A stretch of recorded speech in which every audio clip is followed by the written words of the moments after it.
Ano po, para saan po ang rally nito? Para to sa pagtaas ng mga patuloy na pagtaas ng mga presyo. Madami ng pamilya na apektuhan at nagugutom. Baba ang presyo.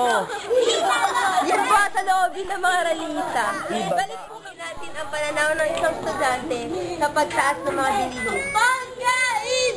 Ibaba ang presyo! Ibaba ang presyo! Anong masasabi mo sa pagtaas ng mga bilihin?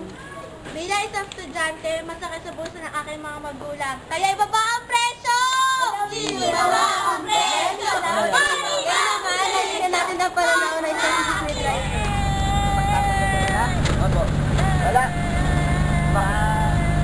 Lalo kami na magulang. Ako hanggang ngayon, napupunta na sa pudo. Opo. Sabi ko eh. Sabi na yung agronong na. 48 na eh. 48 na. Mataas na po. Mataas. 40. Wala na po natitira sa inyo.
Beef.